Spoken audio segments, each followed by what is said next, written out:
Okay, so we're gonna do a question first. So I can open the question floor to the question here. So could you just identify yourself first before you question here? So yeah.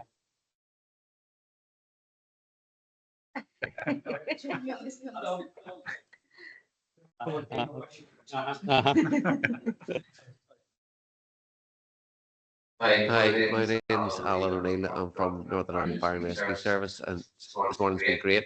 And my question is for Sheila. We are obviously a predominantly on-call or retained fire and rescue service in Northern Ireland, and I was interested just your conversation. You've all retained across your own service. What was your key challenges and changing some of the behaviour for your retained staff for that shower quickly when coming back from calls, changing their undergarments as well? How did you overcome some of those challenges? That's something that's going to be a big challenge for us to change. Can you hear me, or do I need the mic? Yeah, great, thanks.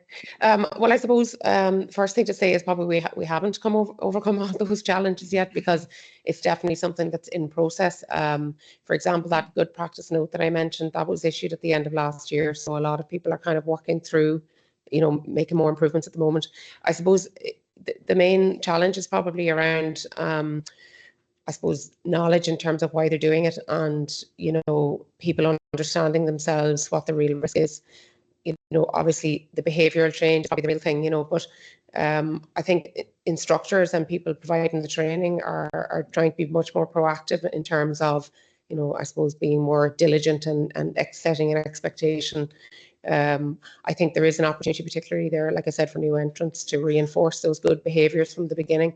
But obviously longer serving staff, it's probably a bigger challenge. And part of it is probably just because they're on call, as you know, and the requirement in terms of the breadth of services and training that's been provided. It can be difficult to get attention in terms of training because there's so much training and there's so many demands. So it's I suppose embedding it at the training, and then in terms of operational response is kind of ongoing. And I wouldn't say I'm not going to claim that we've cracked that nut, to be honest with you, but it's definitely a process that we're in at the moment rather than. But I think the challenge probably at the moment, I feel, is probably the education piece, really trying to explain what the risk is on a level that it's not saturating people with the information, but that they understand the requirement and why the levels and the hierarchy of controls are so important to them, I suppose, individually. Thanks. Thank you.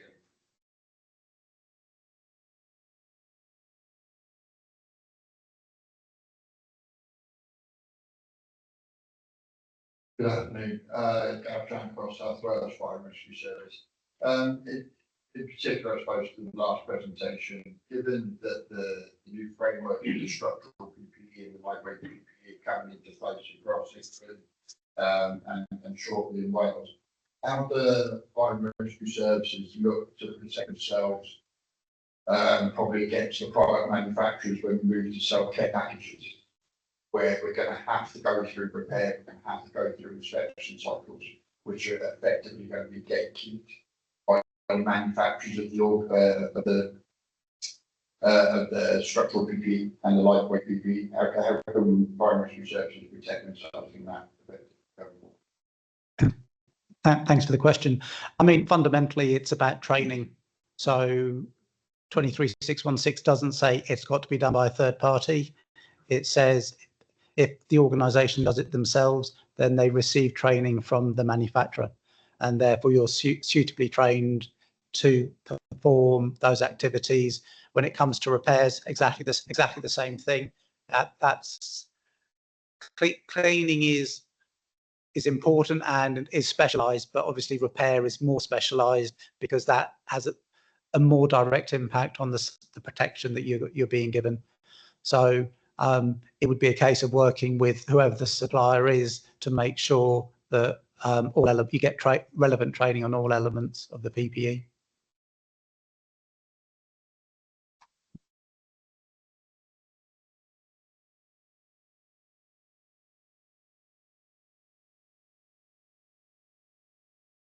Hi, Greg Conlon, Dublin Fire Brigade. Question for Gavin in relation to the staffing. In terms of, is there recommendations or guidelines on the website in terms of what you recommend for attendances at a particular type of business? And more importantly, is there any recommendations or guidelines in terms of how long before the forced BA crew should be relieved to go back and clean up? Yeah, great question. It's of course a complicated question. I would love to give you a straightforward single answer that would be applicable, but unfortunately that's not the case. So there are guidance, in particular NFPA standards, in terms of the workforce attendance that would be necessary, and it depends on what you're responding to, whether it's a single family structure or a high rise. And so I would point you towards some of those NFPA standards, particularly those focused around your personal deployments, and that's on the effectiveness of the deployment itself. In terms of how it relates to contamination control, that's a harder also thing to quantify, because what we want to do is be able to relieve those first in firefighters as rapidly as possible. We used to have this belief when I first started in the fire service of the first in, last out, right? That those first people, they owned that fire. You went from initial attack all the way to overhaul until you could barely stand anymore before you moved out. So I'd say what we need to think more about a specific standard is, how do we, not just that first attack, but how do we have processes in place to call in mutual aid, to make callbacks, to have firefighters, instead of just assuming, you know, the first team in will be the last one out, coming in to overhaul a fire, right? Oftentimes we would not think about that. And again, back in it, when I was active, if we got the fire out, we would often turn around the other fire departments, right? We called them for mutual aid. We got a knock on this, go back to the station. When you think about, instead of doing it, you'll come here, overhaul my fire, send my firefighters so they can go into rehab and get out as quickly as possible. And the next fire will come and do the same thing for you. Not just turn them around because we've got a knock on it. We got to think about it as a full system in order to go from the beginning to the very end. And so those are some things that are in that paper that we could talk about. In terms of how quickly we want to get people out and rehab, you'll often hear shower within the hour. There's no science behind that. It's catchy, it rhymes, and I think that allows people to remember it. We want to get people cleaned as quickly as possible. So as soon as we can get them to doing some skin wipes and get that initial contamination off, the longer the contamination's on your skin, the more time it has to absorb. So get that contamination off as quickly as possible, get them back to shower as soon as operationally feasible. And that's again where it depends on, if you're in the United States, FDNY has 11,000 members, and the volunteer fire department that I was on, we had 40 members. And so it's a very different case when we can do it, but prioritizing that just as much as prioritizing getting the fire out quickly, then get your firefighters into rehab and then decon quickly. So I hope that answered your question.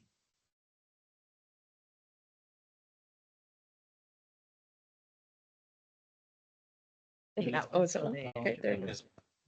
All right. I just want to add a bit really. Obviously, as you know, we've got different standards. You know, America's NFPA, we have different ones, if you will, occupational standards, etc.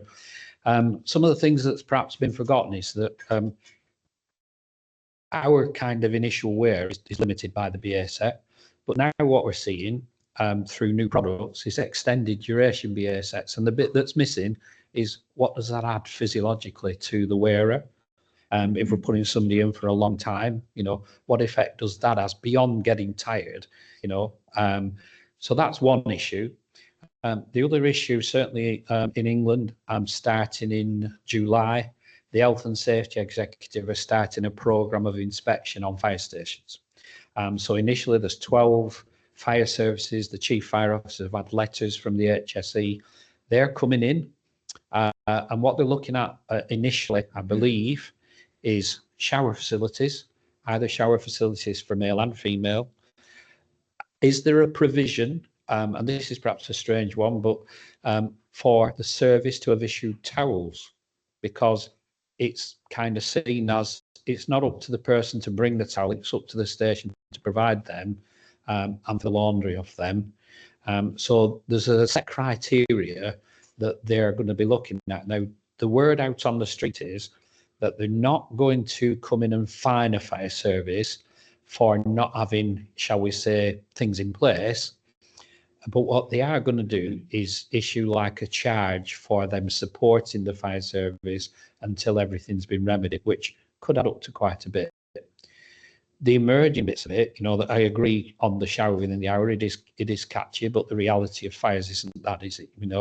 If you're up on the moors for 4 or 5 hours, this is back to education. So if you teach an on-call crew, for example, that the first thing we do up on the moors was take your tunic off, and you're just in your gloves and your t-shirt, and your arms are black.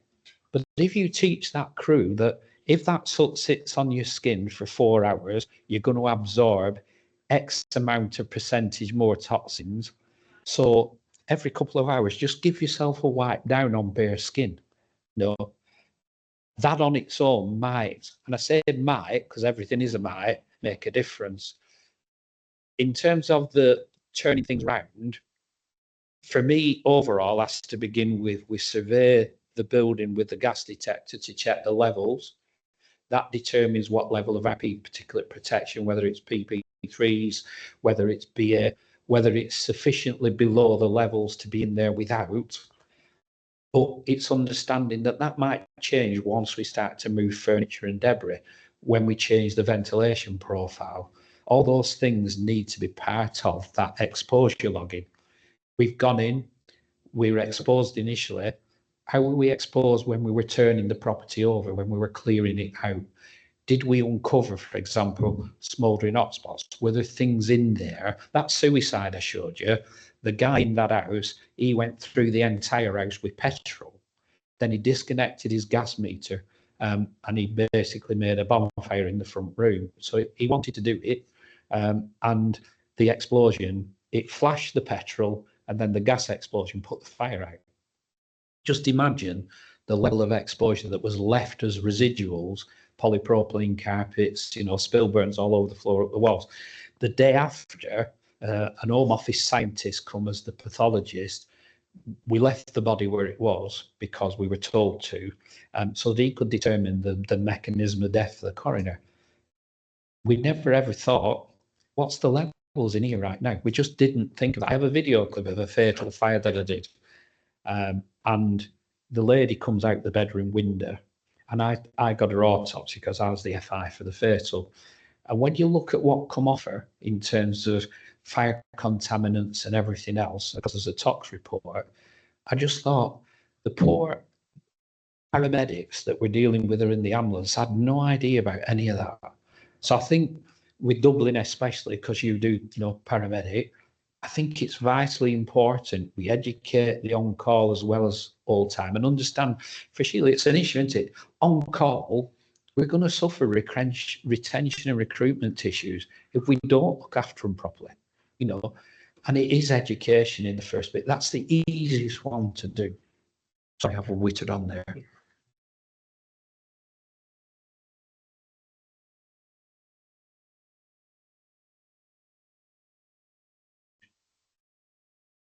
Towards John and John Lord and Sheila, possibly. Do you think there's a moral and ethical responsibility on fire services now at the application stage for individuals who are looking for a career in fire rescue service, for the risk to be highlighted at that point? So individuals that are genetically exposed to prevalent cancers, etc., and non-prevalent cancers, are fully educated prior to making that career decision? It's a really good question. Again, it's not teaching granny to suck eggs, but I do a lot on this. So there is a discussion that I've been privy to where there's a talk of why aren't we, when we recruit, why aren't we doing a full tox screen of a person when we recruit them? So, for example, the BRCA1 and BRCA2 gene, so Jewish firefighters, I think 6% of London Fire Brigade is Jewish. And they're predisposed. I think it's sometimes, Emily may know better than me, but I think it's something like 6 times more to cancers because of that BRCA gene. So if we pick that up when they join, that then we might put in place for them screening more frequently in their service. If the classic one is PSA, if, looking at the room, there's people who are in the age group or getting close to it, where we go for prostate straight screening.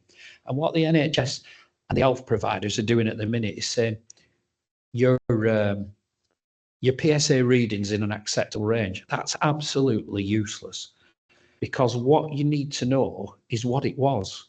There's a reference range for age.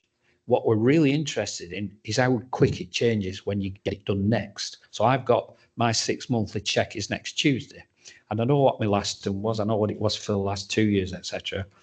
If mine jumped up next week, even double, because I don't have a prostate, it were removed, but I've got cells. The cancer cells are what cause mine to move. If mine jumped up, that's a really strong indicator that my cancer is growing again.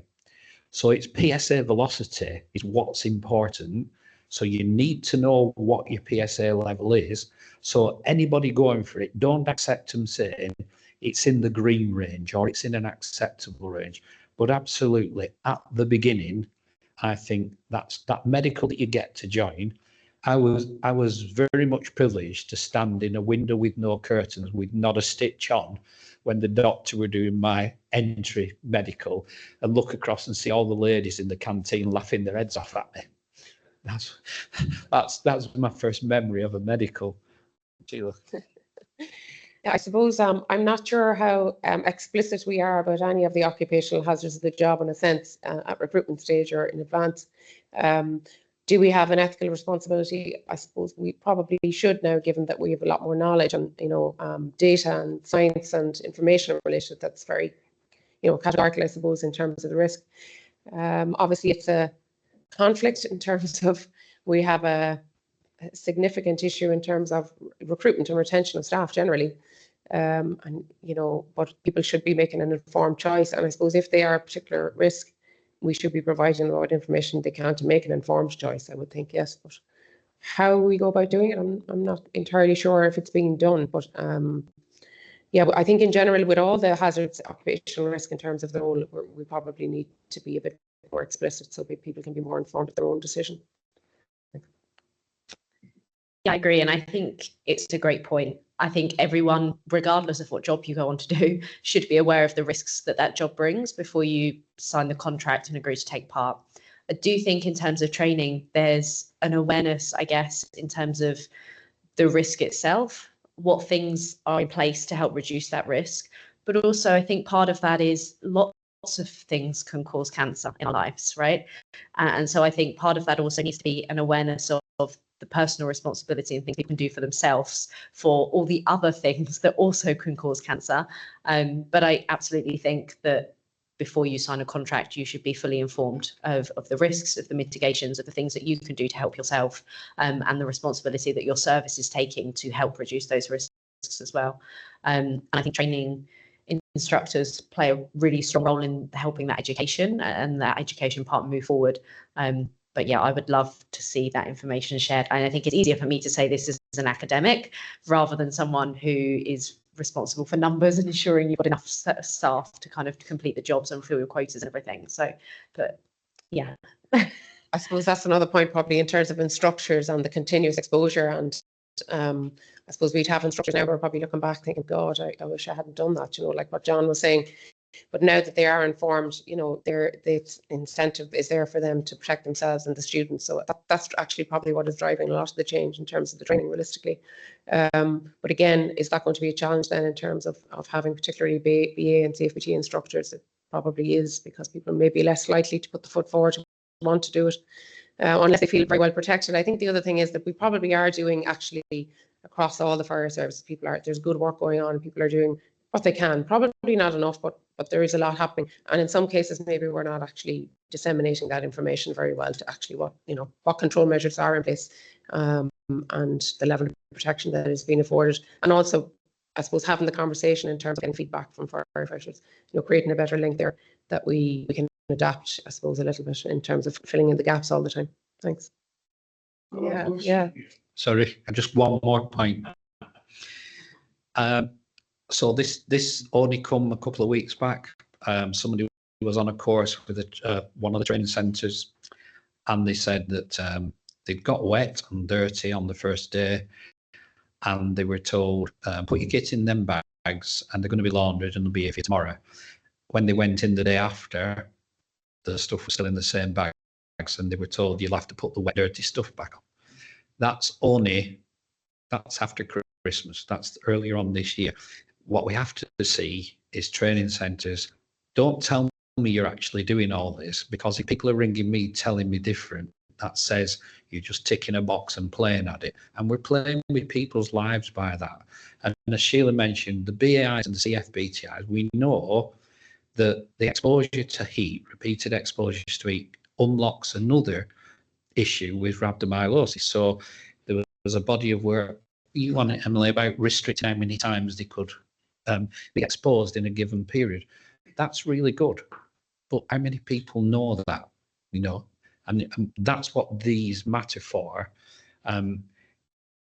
reaching out to everybody and saying, don't work in a silo. NFCC and FBU seem to work in silos. I've approached them both loads of times. The airports will share anything with you. If anybody wants to know anything, what Heathrow's doing, what Stansted doing, they'll share anything and everything.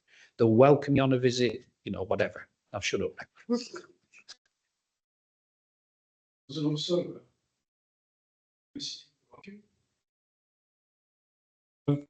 That cancer, also prostate, also menopause.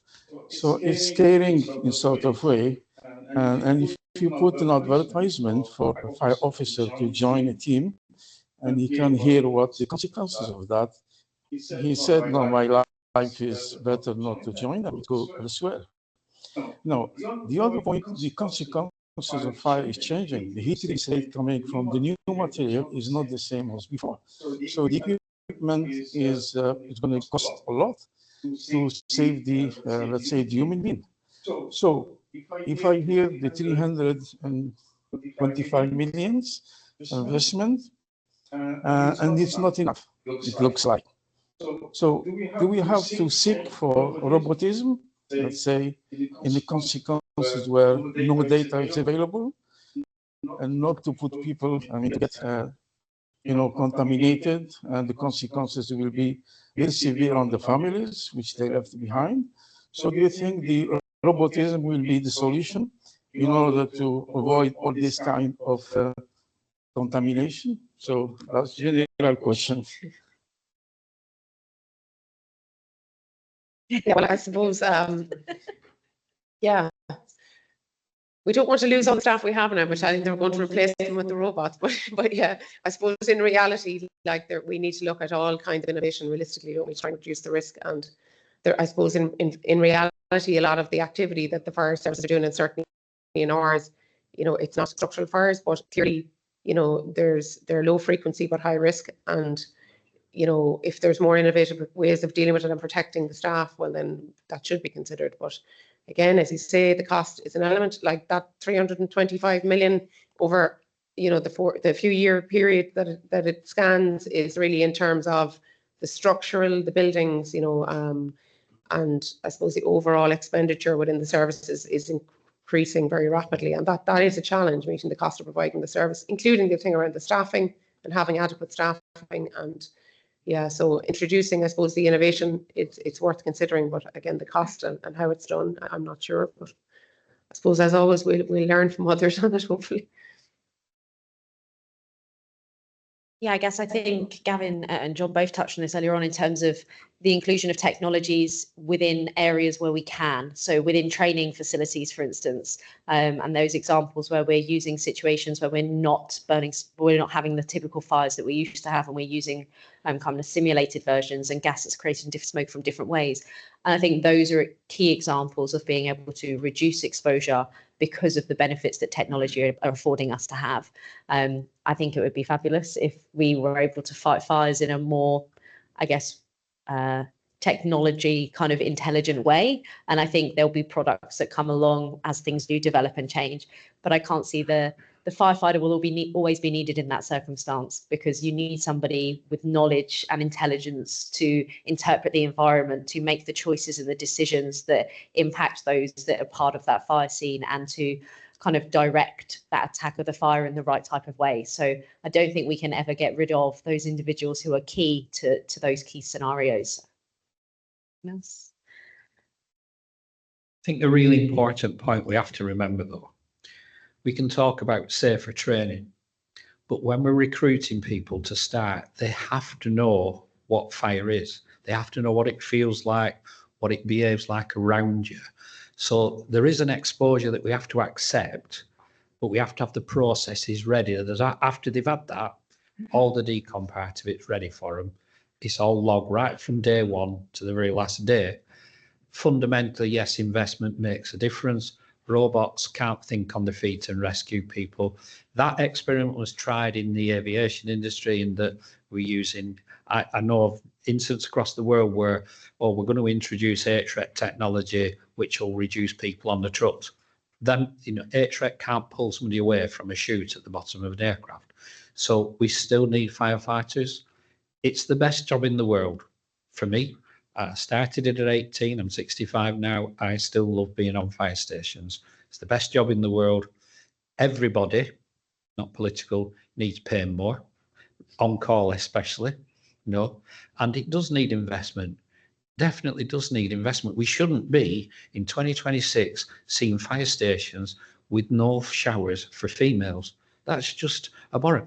I had a female firefighter who were fantastic on my shift nearly 30 years ago, and she wasn't the first, she was one of the first, but the world's changed and the facilities need to be better. But please, we must train with real fire, but not at the frequency we have, and not with gung-ho instructors who want to see how up they can get it for no good reason other than to punish people. Come into this attack unit and I'm going to try and blow your head off by making, you know, the neutral plane 6 inch off your head at 1,000 degrees. So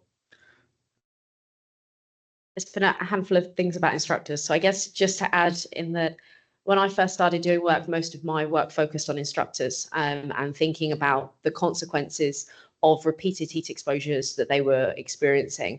And when we first started doing this work, it was really common for instructors to be doing, say, 40 exposures a month. And that was a fairly standard number. And there was varies around that. Since then, when I've spoken to people, the majority of services now have some kind of exposure limit in place in the UK. Most of that sits around the 9 to 15 kind of number per month. And I think that is a drastic change and something that fire services can be incredibly proud of, that actually training centres in a lot of cases have taken on board some of the information that's come out from various different sources about risks to instructors. And I think it is a case that shows that there is change and things are moving forward in the right type of direction. Before that, I think we also have a quick question. Before you look at any quick question here. So your data, you combine with data from UK and Ireland. I was wondering if you thought maybe compare data from the UK state in the difference of security. So the study set out to try and compare from different countries. So we haven't gone into the minute detail of different kind of services, but it is something that if there are services with particular interest, I'm more than happy to, I can break that down into more kind of minute detail if required. Obviously, all our data is completely recorded anonymously. So we don't have any names or details or anything like that in terms of how we would share findings, but we can kind of look into the finer details. Okay, thank you. When you drop off, I have one, maybe a very long question for Karen Horn from Desmond Corn. I believe it's from European Union. So is there research available that compares shower gates for solar wash down on site, which could reduce the contaminants in the air? Imagine it's a comparison to fast lights or water vapors ready to fix the particulates at home building, and have focused on actual machine cleaning afterwards. And there's a comment, so current practices in EU would be 1, water and soap, 2, light spray out and light brush, 3, no extra water, take off clothing. Which is the best? All right. I don't know if I can remember all of that question, but I'll do my best. Sadly, there's not nearly enough research, I would say, to look at some of the specific differences. It's coming. There's more, particularly looking at different laundering methods, laundering versus CO2 cleaning. But comparing that back to on-scene decontamination, or what in an NFPA standard is now called preliminary exposure reduction, or PER, to differentiate it from a hazmat type of a decon. There was a study that was led by Kenny Fent back in, I believe it was published in 2017. And again, you can find it in the list of papers from what I shared earlier that did compare 3 different types of preliminary exposure reduction or on-scene decon. Soapy water with a brush and rinse, just rinsing it down, versus an air. So at that point, there was a thought that, well, we could just blow this stuff off. And so that's where we do have a little bit of a comparison that we can provide numbers for. It turns out that the blowing it off didn't work particularly well at all. Turns out a lot of the things, particularly the PAHs, which is what we were measuring in that case, are pretty sticky. And so they don't just come off on their own. You can get a lot of the particulate and maybe some other stuff off that way. The brushing got off about 25% of the surface PAHs, but the soap, the wash, and the rinse off got about 85%. And here we're just talking about what's on the surface. So that, as far as I know, is the only real comparison between 3 different techniques with the same exposure. There's been a few others that have looked at just trying to rinse it off, and unfortunately not all that effective, because the pHs do tend to stick, and the soap is pretty important to help to loosen those up and to get those off. More research is needed. There's other tools, soaps, surfactants that exist, and many that are being developed, and more work needs to be done. That study that Kenny Fent did, it was Dawn dish detergent. And realistically, the reason that was done is because that group was in the Gulf of Mexico, and they were cleaning baby ducks that were caught in the oil spill. So that's what was left over. But it works pretty well, relatively inexpensive.